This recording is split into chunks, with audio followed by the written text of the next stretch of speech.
एक तरफ भारत पाकिस्तान के बीच युद्ध वाली टेंशन चल रही है, दूसरी तरफ पाकिस्तान में पाकिस्तान का संसद भी बुलाया गया है और संसद में मंत्री ऐसे ऐसे बयान दे रहे हैं जिसे सुनकर आपको तो हंसी आएगी और पाकिस्तान में इन्हें गालियां पड़ रही हैं। ये जो तस्वीर आप मेरे पीछे देख रहे हैं, इन्हें जानते होंगे आप, पाकिस्तान के रक्षा मंत्री हैं, ख्वाजा आसिफ इनका नाम है। सबसे पहले पाकिस्तान की इंटरनेशनल लेवल पर किरकिरी करवाने वाले, बेइज्जती करवाने वाले यही मंत्री हैं, क्योंकि अमेरिका के एक टीवी पर ये बैठे थे, पत्रकार ने सवाल पूछा, तब इन्होंने कहा कि हां, हमने 3 दशक तक आतंकवाद को पाला है। यही मंत्री हैं जिन्होंने धमकी दी थी कि अगर भारत पानी रोकता है तो जो ढांचा पानी रोकने के लिए भारत बनाएगा सिंधु नदी पर, उसके ऊपर हम हमला करके उसे ध्वस्त कर देंगे। और भी बयान इनके बताऊंगा, लेकिन पहले ये ताजा वाला बयान सुनिए किस तरीके से साहब कह रहे हैं कि हमने भारत के ड्रोन्स को क्यों मार नहीं गिराया।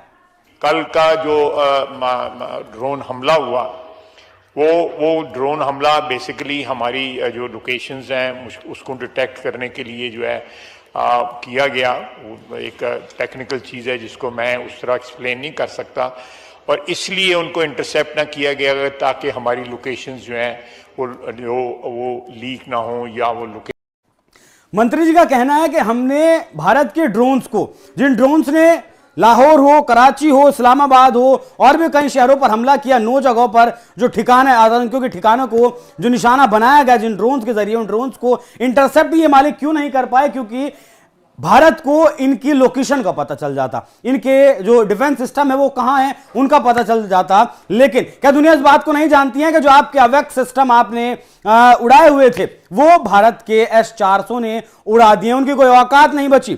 चीन से पाकिस्तान ने अवैध के नाम पे जो खिलौना लिया था या फिर एयर डिफेंस सिस्टम के नाम पर जो खिलौने लिए हुए थे, वो 3 जगहों पर तैनात थे, बड़ा शहर कराची में, लाहौर में, इस्लामाबाद में।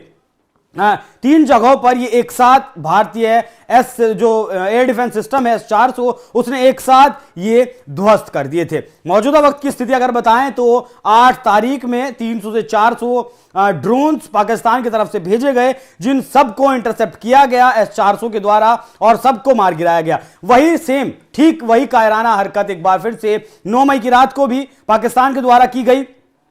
कई शहरों पर 100 से ज्यादा ड्रोन्स का अटैक किया गया पाकिस्तान की सेना के द्वारा। इस बार भी भारत की एयरबेस को टारगेट करने की कोशिश की गई, लेकिन एक बार फिर से भारत का जो एयर डिफेंस सिस्टम है वो एक्टिवेट था पूरी तरीके से। 4 के 4 एयर डिफेंस सिस्टम एक्टिवेट थे और जितने भी ड्रोन पाकिस्तान की तरफ से आए हैं वो सारे ड्रोन्स मार गिराए गए हैं। वहीं अगर बताएं तो भारत में लगातार मीटिंगों का दौर जारी है। प्रधानमंत्री मोदी ने पहले तीनों जो सेना प्रमुख हैं उनके साथ मुलाकात की, उसके बाद उस मीटिंग में NSA अजीत डोभाल भी मौजूद थे। फिर NSA अजीत डोभाल के साथ प्रधानमंत्री मोदी ने अलग से मुलाकात की और इसके बाद विदेश मंत्री जयशंकर साहब, अजीत डोभाल और प्रधानमंत्री की एक मीटिंग हुई, जो मीटिंग फिलहाल खत्म हो चुकी है। और उसके बाद अब अंदाजा ऐसा लगाया जा रहा है कि पाकिस्तान को अब वो माकूल जवाब दिया जाएगा जिसकी कल्पना भी पाकिस्तान ने नहीं की होगी, क्योंकि प्रधानमंत्री मोदी ने कहा था कि पाकिस्तान की कल्पना से परे जाकर उन्हें इस बार